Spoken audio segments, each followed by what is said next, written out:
지난 시간에 우리 아가서 5장 말씀을 나눴습니다.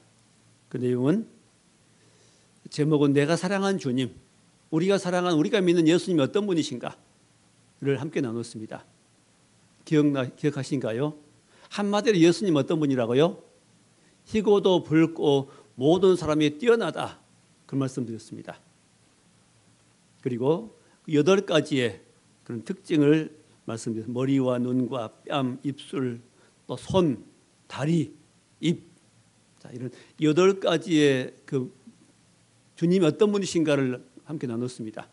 자, 오늘은 그러면은 또 반대로, 지난 시간에 신랑의 그런 모습, 아름다운 모습이고, 오늘 말씀은 신부의 아름다운 모습입니다.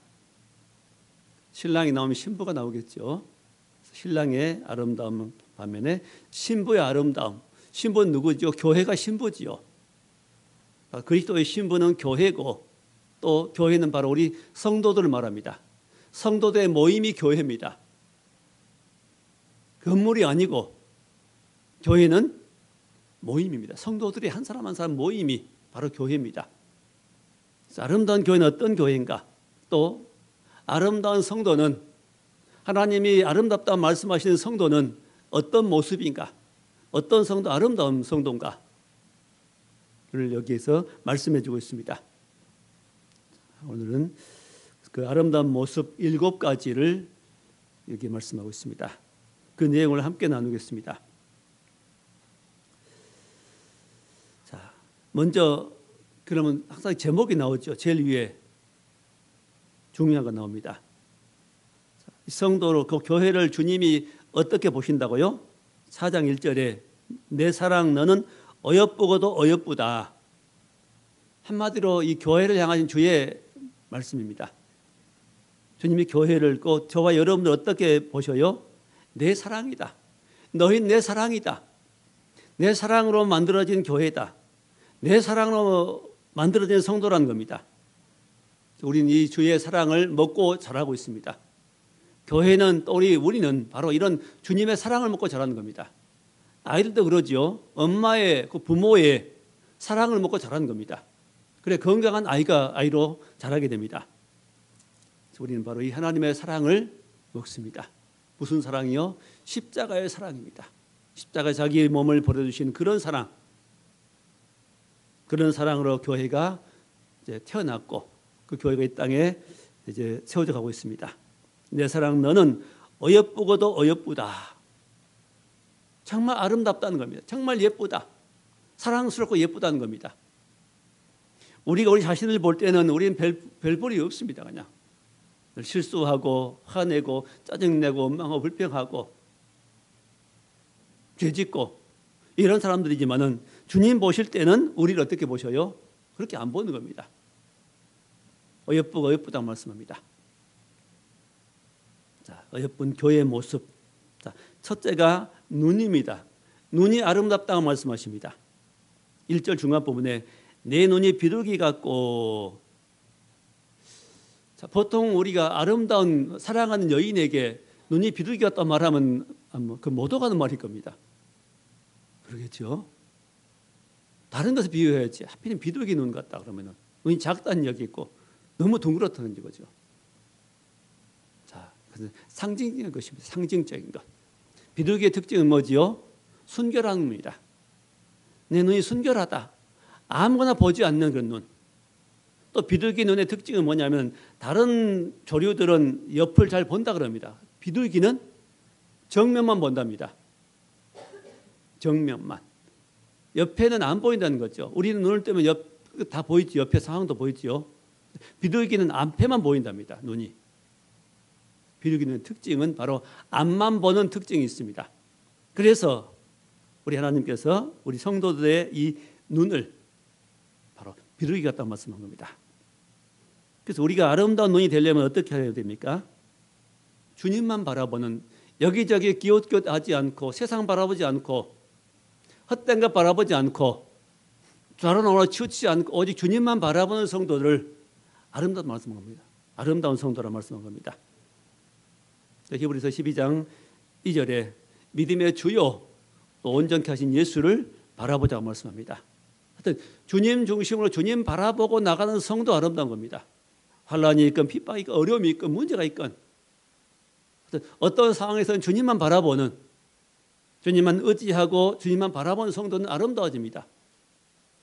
주님을 바라보는 성도, 주님 가까이 하는 성도들은 주님 때문에 주께로부터 은혜가 내게 임하기 때문에 그 성도는 심령이 아름다워지고 그 삶도 모든 것도 아름다워지는 겁니다. 회복이 되는 겁니다. 가장 아름다운 성도는 바로 주님을 바라보는 성도입니다. 그 성도를 주님은 아름답다고 말씀하십니다.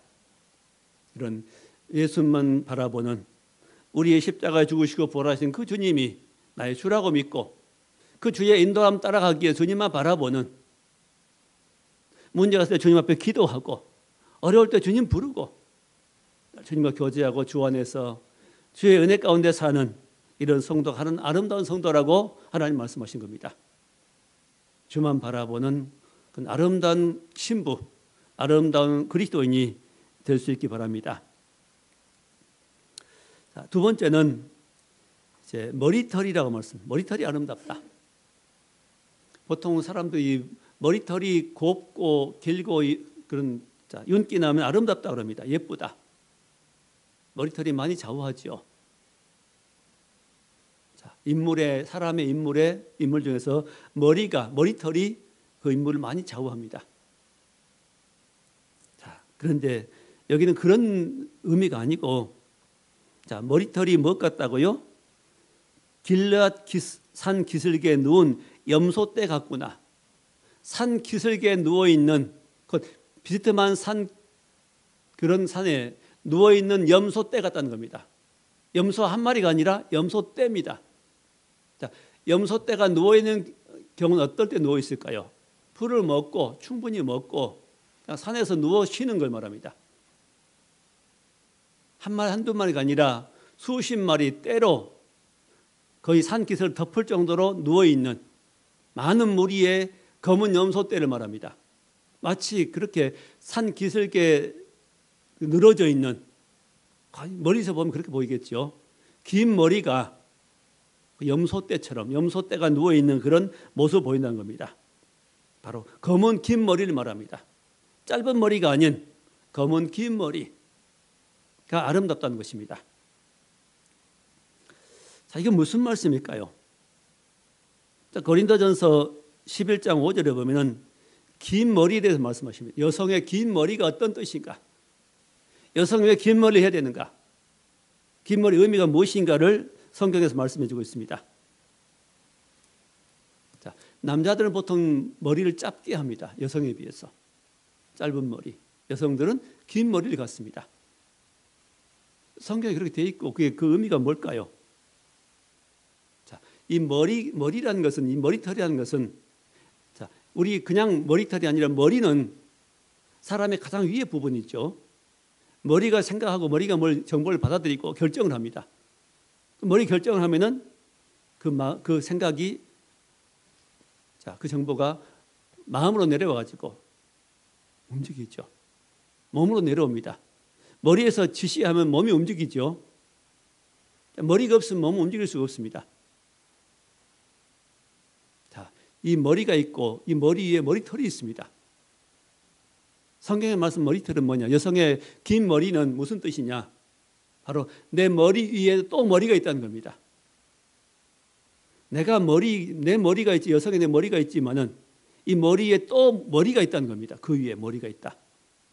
그런 의미라고 설명하십니다. 그 머리에 있는 거 뭐죠? 남자라는 거죠. 남편이라는 겁니다. 결국은 그건 무슨 뜻일까요? 자, 여기 지금 여성 위에 또 남성이 있다. 여자 위에 남자가 있다. 그 말은 영적으로 보면 무슨 뜻이죠? 교회 머리는 주님이라고 말입니다. 주님이다. 교회는 단독으로 움직이는 게 아니라 그 주님 교회 위에 누가 계신다? 예수 그리스도인 주님이 계신다는 겁니다. 그 주님의 인도를 받는다. 그 주님의 지배를 받는 말씀이 있죠. 자, 주님 교회가 자기 마음대로 세상 따라가 버리고 세상 흘러간 대로 가버리면은 아름다운 교회 될 수 없습니다. 세상 물이 들어와 버립니다. 만약 노아의 방주 속에 물이 들어버린다면 방주는 소용없습니다. 물에 가라앉아 버립니다. 교회도 주님이 안 계시고 주의 말씀이 없이 그냥 교회 입맛대로 나가버린다면, 사람들이 좋아하는 대로 교회가 나가버린다면 세상 물결 속에 휘말려버리고 빠져버립니다. 침몰해버린 겁니다. 우리가 교회가 유지되는 것은 무엇 때문이죠? 세상의 물결에 휘둘리지 않고 빠져버리지 않고 침몰하지 않고 유지되는 것은 무엇 때문입니까? 주의 말씀 때문이죠. 주의 말씀으로 죄를 거절하고 세상 거절하고 믿음을 지키기 때문에 유지되는 겁니다. 그래서 머리의 의미는 무엇이죠? 순종한다는 의미입니다. 순종한다. 누구에게? 주님께. 순종하는 교회가, 순종하는 성도가 아름답다는 겁니다. 누구에게? 주님께, 말씀에. 그렇죠? 아름다운 성도는 순종한 성도입니다. 주의 말씀에, 주의 뜻에 순종하는 것이 아름다운 성도입니다. 이게 질서지요. 교회의 질서입니다. 주님의 권위 안에 순종한 것, 이게 아름다운 일인데, 사단 마귀는 순종한 것을 못하게 만듭니다. 네가 중요하지 않아. 네 의견이 중요하지. 네 생각이 중요하지. 그럽니다. 뭐든지 마귀는 누구 중심으로요? 하나님 중심이 아닌 인간 중심이 되게 하십니다. 사람 중심. 사람이 좋아하는 것. 하나님이 좋아하는 것보다는 네가 중요하냐. 네 인생이 중요하지. 네 행복이 중요하지. 그럽니다. 네가 먼저야. 그럽니다. 죄된 인생들이 좋아하는 것들 따라가면 거기는 어디일까요? 파멸입니다. 지옥밖에 없습니다. 죄악된 인생들을 구원하는 길은 바로 예수께 나가는 것이고 주의 말씀에 순종하는 것입니다. 긴 머리는 바로 순종을 의미합니다. 누구에게? 주님께 순종하는 성도가 아름답습니다. 그 말입니다. 여러분 얼마나 하나님 앞에 말씀에 하나님께 순종하십니까? 순종해 보십시다. 순종한 성도, 바로 긴 머리를 가진 성도입니다. 긴 머리로 아름답게 늘어뜨린 그 성도가 아름다운 성도라는 것입니다. 그 외모 아름답죠. 아무래도 긴 머리는 아름답습니다. 그것처럼 그 외모가 아름다운 것처럼 주님께 순종할 때 우리의 속이, 우리의 삶이 그렇게 아름답다는 것입니다. 또한 이 염소는, 지금 길라산에 누워있는 이 염소들은 결국 제물입니다. 주로 제물은, 하나님께 드린 제물은 양이죠. 양이 주로 드려지고 그 다음에 소가 드려집니다. 그리고 또 어떤 것이죠? 비둘기입니다. 자, 어떤 사람은 양을 드리고 어떤 사람은 비둘기 드리죠. 여유가 있는 사람은 양과 소를 드리고 여유가 없는 사람은 비둘기라고 드리는 것이죠.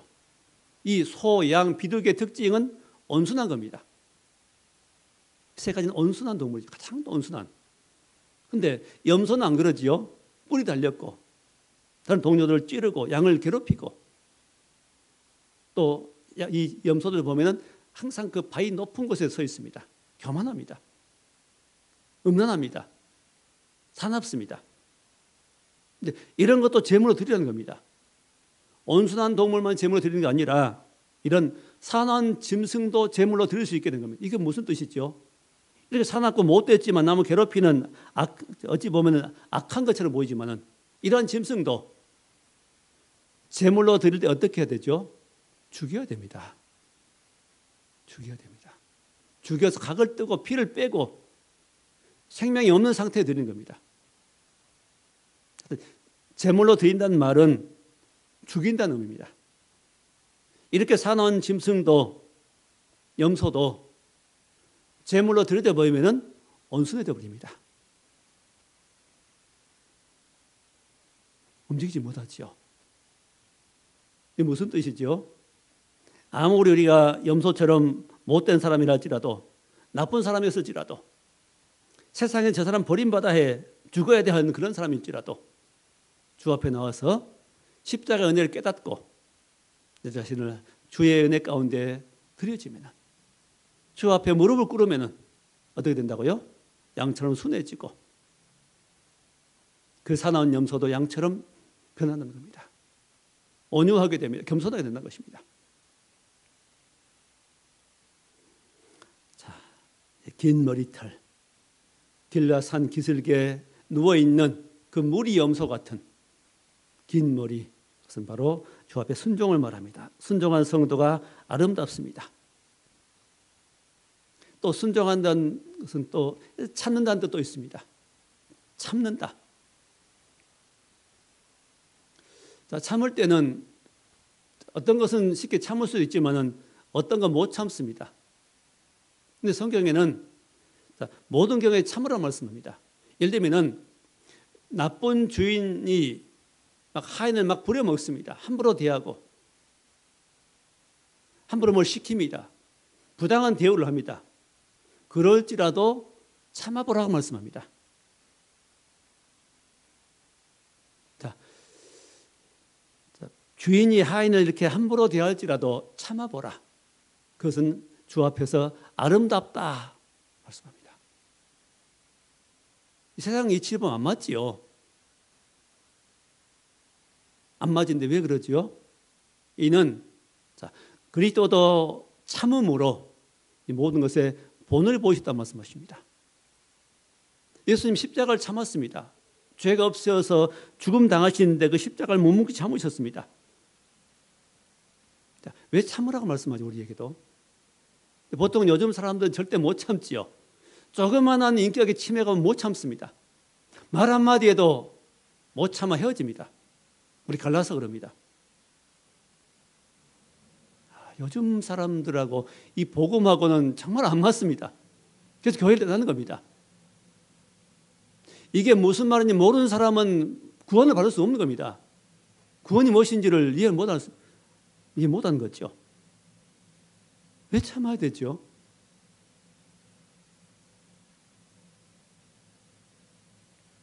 자, 주님도 참았습니다.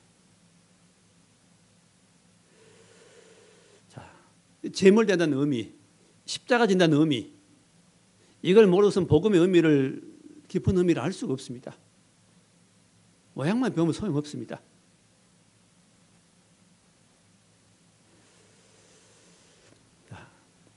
왜 참아야 되냐면은 우리의 성품이, 우리의 생각들이 높아져 있습니다.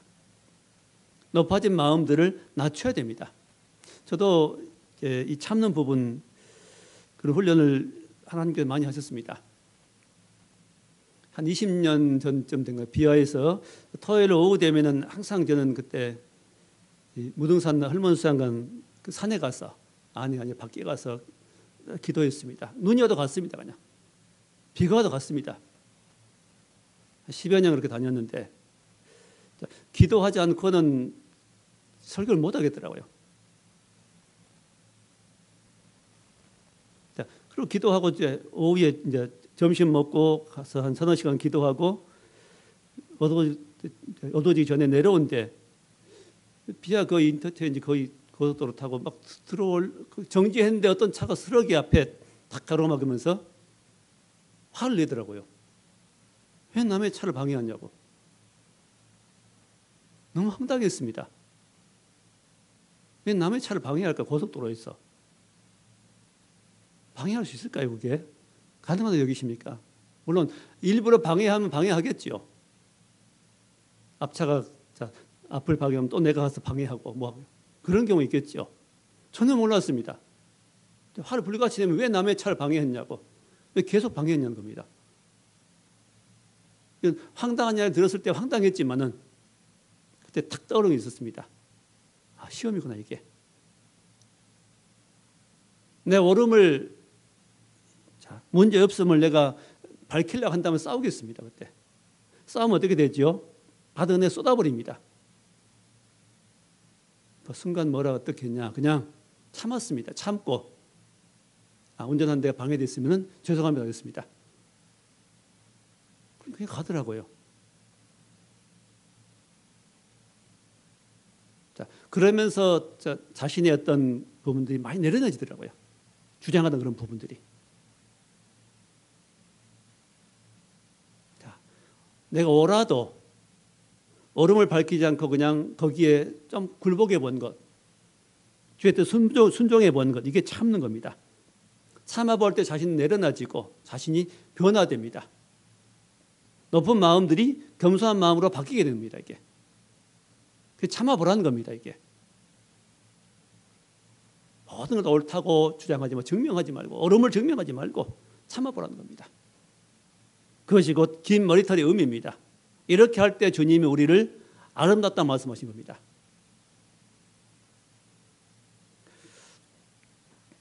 애매히 고난당해도 슬픔을 참으면 이런 하나님 앞에 아름다운 것이다 하고 주님 말씀하십니다. 베드로전서 2장의 말씀이죠.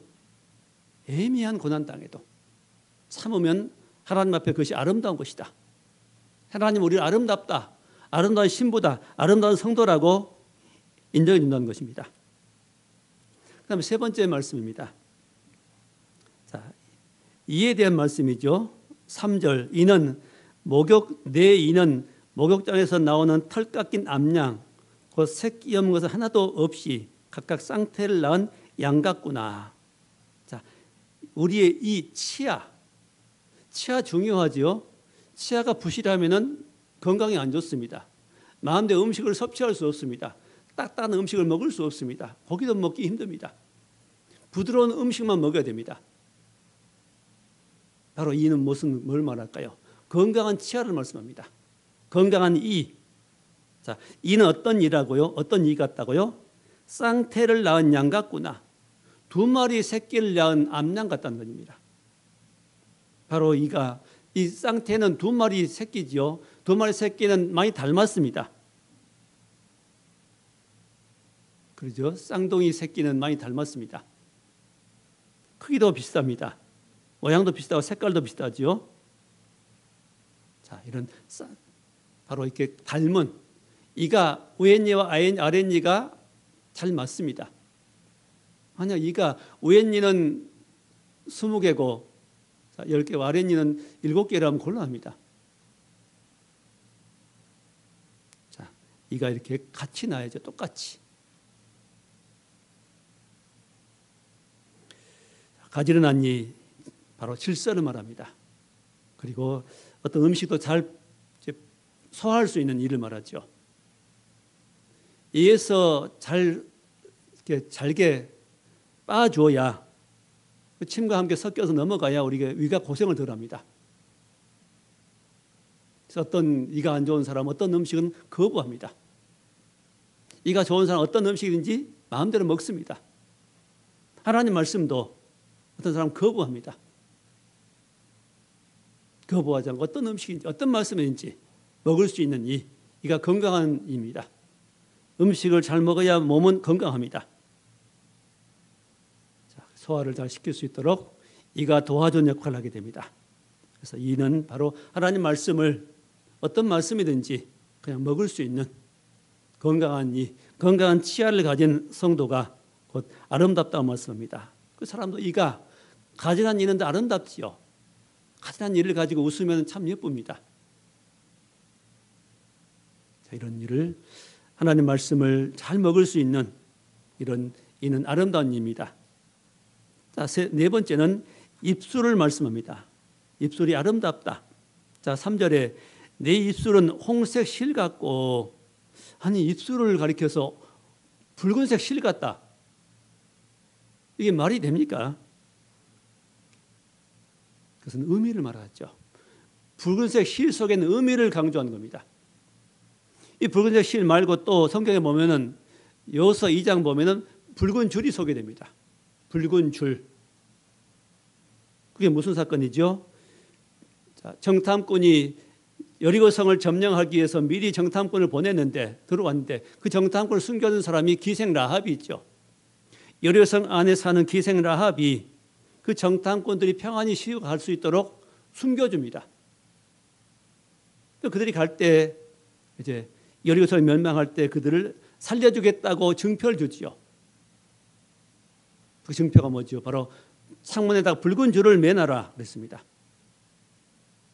그 여리고성이 점령될 때 그 붉은 줄이 창문에 메어진 그 기생 라합의 식구들은 또 일가 친척들도 함께 모인 그 식구들은 다 구원을 받았습니다. 무엇 때문에 구원받아요? 창문에 메어있는 붉은 줄 때문에 그게 약속입니다. 그게 사인입니다. 죽이지 않겠다는, 멸망시키지 않겠다는 사인이죠. 붉은 줄. 그게 뭘까요?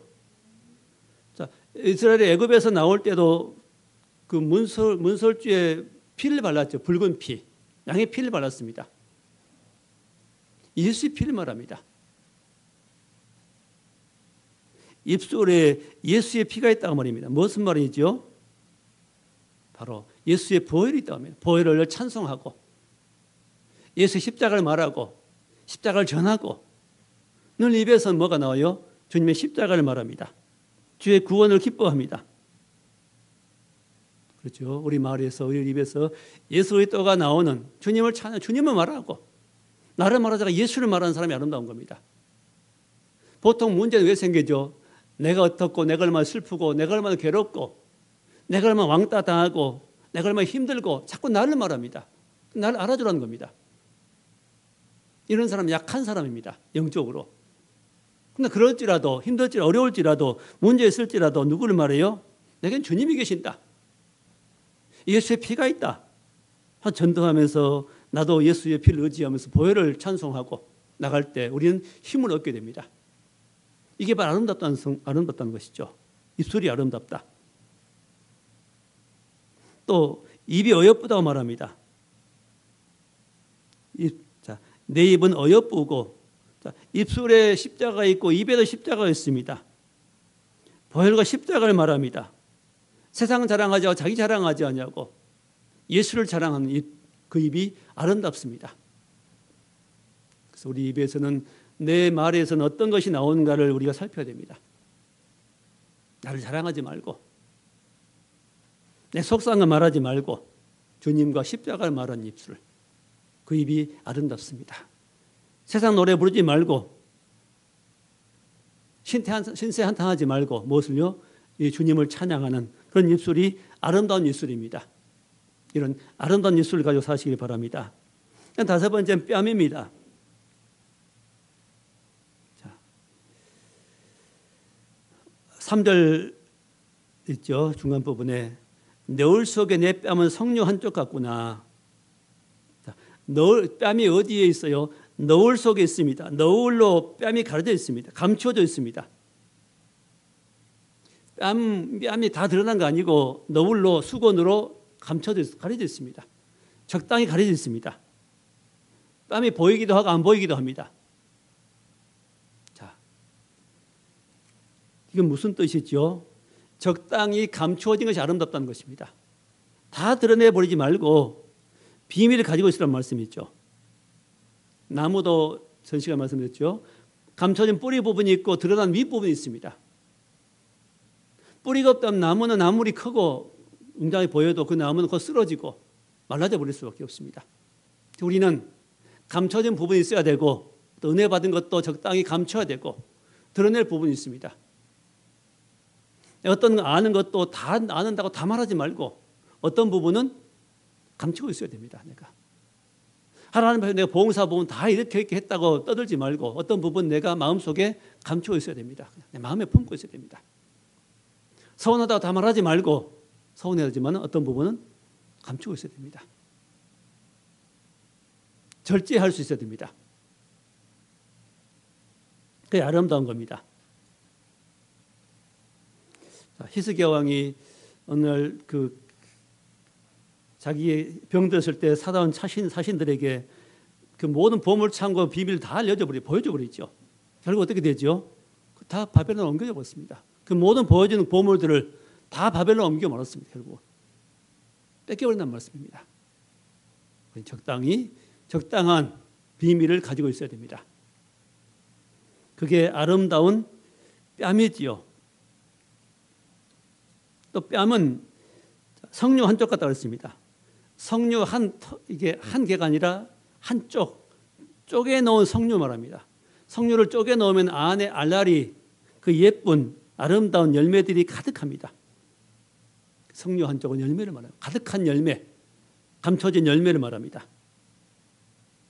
자, 우리 삶의 열매, 성령의 열매와 빛의 열매가 의의 열매가 있습니다. 이런 열매 가득한 성도가 아름답다는 겁니다. 그 열매가 어떻게요? 열매 다 드러내지 않고 그냥 적당히 감춰지니까 이것이 아름다운 겁니다. 자꾸 그래서 한 번 만나면서 다 모든 걸 드러내는 게 아니라 그 사람 만나면 만날수록 교제하면 교제할수록 점점 사람의 진면목이 보입니다. 속에 있는 깊은 것이. 만나볼수록 저 사람은 좋다. 그게 뭐예요? 감춰지는 것 때문에 그렇습니다. 속에 깊이 감추는 것이 점점 자기는 안 드러내는데 드러납니다. 그냥 자연스럽게. 이게 아름다운 열매라는 것입니다. 이런 성도가 깊이가 있는 성도고 이런 성도를 바로 아름다운 뺨을 가진 성도, 석류 같은 뺨을 가진 성도라 말씀한 겁니다. 그런 성도로 살아갈 수 있기 바랍니다. 그 다음에 6번째는 그 목이 아름답다고 말씀합니다. 4절. 내 목은 무기를 두려고 건축한 다윗의 망대, 곧 방패 1000개 용사의 모든 방패가 달린 망대 같고, 좀 복잡하지요. 한마디로 이 목은 망대 같다는 겁니다. 망대는 뭐 하는 겁니까? 적군이 쳐들어온 것을 미리 파악하고 알려주는 겁니다. 대비하라고. 그러니까 파수한 일이죠. 경계한 일입니다. 망대. 자, 군대 생활할 때 경험한 건데, 군대 생활할 때는 항상 이 경계병이 있습니다. 그렇게 힘들고 피곤해도 반드시 군대가 주둔하는 곳에는 반드시 경계병이 있습니다. 최소한 2명입니다. 1명도 아닙니다. 네, 1명이 자면 안 되니까요. 1명이 문제가 생기면 안 되니까 반드시 2명, 2인 1조로 해서 반드시 경계 근무를 섭니다. 왜 그러죠? 생명과 재산을 보호하기 위해서입니다. 군대에서 가장 힘든 것 중에 하나가 또 불침번 선거입니다. 밤에 10시부터 밤 10시부터 새벽 5시에 기상할 때까지 7시간 동안, 그때 보통 한 번 정도는 불침번을 설 때가 있고 빠질 때가 있습니다. 또 군대가 움직일 때는 반드시 군대보다 앞에 그 몇백 미터 또 몇 킬로 앞 전방에 누구를 보내요? 1000병이라는 그 병사 몇 명을 보냅니다. 미리 적을 발견하고 그 본대를 보호하기 위한 것이죠. 자, 이런 망대, 미리 살피는 겁니다. 자, 이 망대는 뭐 하는 것입니까? 나와 가정과 교회를 보호하기 위한 겁니다. 내 영혼을 보호하고 믿음을 보호하고 성도를 보호해주는 이런 망대, 국가를 보호해주는 이런 망대, 미리 알아차리고 알려주는, 위험을 알려주는 이걸 말합니다. 근데 이 망대는 어떤 망대지요? 다윗의 망대인데 그냥 망대가 아니라 1000개의 방패가 걸려있는 망대입니다. 망대. 그 망대에 다윗의 군대들이 사용했던 1000개의 방패가 쭉 둘려 있습니다. 방패는 뭐한 것입니까? 화살을 막는 거죠. 무기를 막는 겁니다. 적들로 공격을 막는 것이 바로 방패입니다. 방패 한두 개가 1000개의 방패가 누구 방패요? 다윗의 방패입니다. 이스라엘 역사상 가장 큰 영토를 차지했던 데가 바로 다윗 시대입니다. 가장 많은 영토, 넓은 영토를 차지했습니다. 하나님의 능력 가운데서 다윗을 앞세우고 많은 땅을 차지하고 정복한 일을 했습니다. 그 많은 피를 흘렸기 때문에 다윗 시대에는 하나님께서 성전을 못 짓겠습니다. 넌 피를 많이 흘려서 안 돼 그랬습니다. 싸움하면은 다윗입니다. 그 싸움은 그럼 누구와의 싸움일까요? 적과의 싸움입니다. 마귀와의 싸움입니다. 에베소 6장 말씀 보면은 마귀의 불화살을 막기 위해서 믿음의 방패를 가지라 했죠. 적군이 쏘아댄 불화살, 불이 붙는 화살을 쏘아대면은 집이 타고 많은 것이 타버립니다.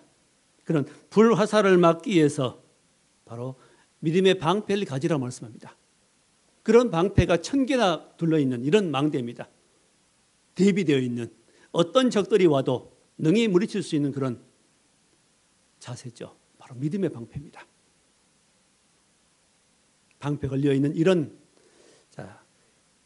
망대를 가진 성도 아름답다는 겁니다. 다시 말하면 늘 악한 영들이 침범하지 않을까, 어둠의 영들이 나를 미혹하지 않을까 늘 생각하면서 준비하는 마음, 바로 깨어있는 것을 말합니다. 악한 영들의 공격을 대비해 깨어있는 성도를 주님이 아름답다는 말씀입니다. 그게 바로 망대음입니다. 깨어서 기도하고 깨어서 주의 재림을 기다리는 성도가 아름다운 성도인 겁니다. 그게 아름다운 교회입니다. 마지막 7번째 두 여방입니다. 자, 5절에 내 두 여방은 백합화 가운데서 꼴을 먹는 쌍태 어린 사슴 같구나. 쌍태 사슴 같다. 바로 쌍둥이 사슴 같다는 겁니다. 이 사슴이 어디에 있어요? 백합화 가운데 꼴을 먹고 있습니다. 어린 사슴이 백합화 가운데서 바로 풀을 뜯고 있는 어린 사슴 같은 이런 가슴 말합니다. 역시 사슴이 어때요? 쌍둥이 사슴입니다. 사슴이 색깔도 같고 크기도 같고 비슷하고 모양도 같겠지요. 쌍둥이니까. 자, 이런 균형 잡힌 가슴 말합니다. 한쪽으로 치우치지 않는. 다시 말씀드리면 교회는 균형 있게 성장해야 됩니다. 다시 말하면 믿음과 행함이 균형이 있어야 됩니다. 믿음이 있다고 하는데 행함이 없습니다. 다시 말하면 기도는 많이 한다고 하는데 별 행하지는 않습니다. 예를 들어서. 그럼 균형이 없는 거죠. 믿음과 행함은 같이 가야 되고 또 기도는 많이 한다 말씀은 전혀 관심이 없습니다. 그렇다면 역시 그것도 균형이 안 맞지요. 말씀과 기도는 함께 가야 됩니다. 또 믿음이 있다고 하는데 봉사는 안 합니다. 균형이 안 맞는 거죠. 또 하나님을 사랑한다고 하는데 이웃에 대한 사랑은 전혀 없습니다. 균형이 안 맞습니다.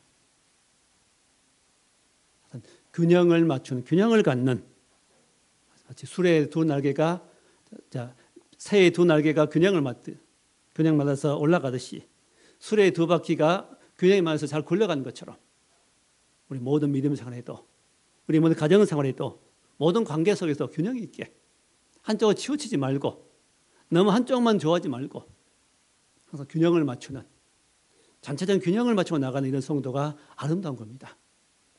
극단적으로 치우치는 것은 아름답지 않습니다. 극단적으로 나가는 모든 건 좋지 않습니다. 다 보세요. 어떤 극단적으로 치우친 것은 좋지 않습니다. 그렇다고 세상과 타협하는 이야기 아닙니다.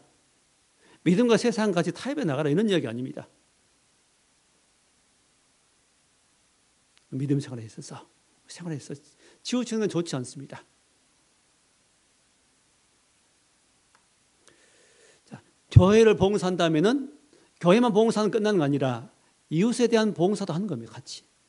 가족도 그렇게 돌보는 겁니다. 이게 치우치지 않는 믿음입니다.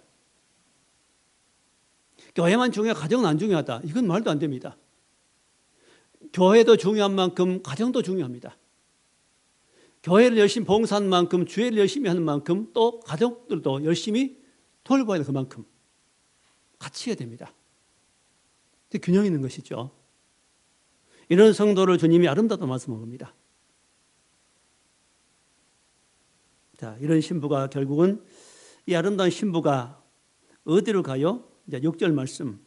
날이 저물고 그림자가 사라지기 전에 내가 모략산과 요양의 작은 산으로 가리라.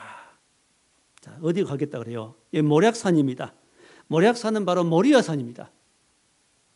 아브라함이 그 아들 이삭을 드리려고 했던 바로 그 제단이 있는 바로 그 산입니다. 그 양이 죽은 그 산입니다. 예수님 어디서 죽으셨습니까? 갈보리 산인데 바로 모리아 산입니다. 예수님의 죽으심이 있는 바로 그 산으로 가겠다는 겁니다. 항상 우리는 예수의 죽으심과 부활이 내 마음속에 있어야 됩니다. 예수님이 죽으신 그곳에 내가 가 있어야 됩니다. 항상 자신을 옛사람을 죽이고 주 앞에 부활 생명을 사는 성도가 아름다운 성도라는 겁니다. 말씀을 맺겠습니다.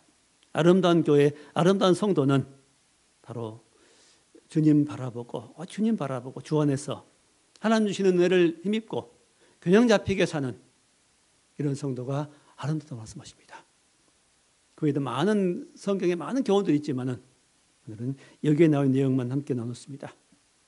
한 번 듣고 끝내지 마시고 지난주 설교와 이번 주 설교 밴드에 올라와 있는 그분을 반복해 들으시기 바랍니다.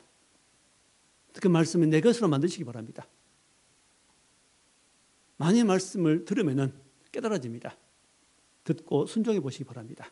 적용해 보시기 바랍니다. 그 변화를 경험합니다. 은혜를 경험하게 됩니다. 맹숭맹숭한 하나님의 관계가 되는 뜨거운 관계가 됩니다. 사랑하게 됩니다. 변화를 경험하게 됩니다. 주 앞에 칭찬받는 성도로, 교회로, 또 가정으로 세워지는 은혜가 있기를 축원합니다. 기도하겠습니다. 하나님 감사합니다. 아름다우신 주님이 계시고 그 주님을 만남으로 우리가 아름답게 변하게 된 걸 믿습니다. 아름다운 성도로, 아름다운 교회로 세워져 갈 수 있도록 축복하시고 이런 말씀에 순종함으로 영광스러운 성도로 아름다운 교회로 주 앞에 설 수 있기를 바랍니다. 하나님 이런 변화를 우리가 경험할 수 있도록 은혜를 베풀어 주옵소서. 예수님 이름으로 기도하옵나이다. 아멘.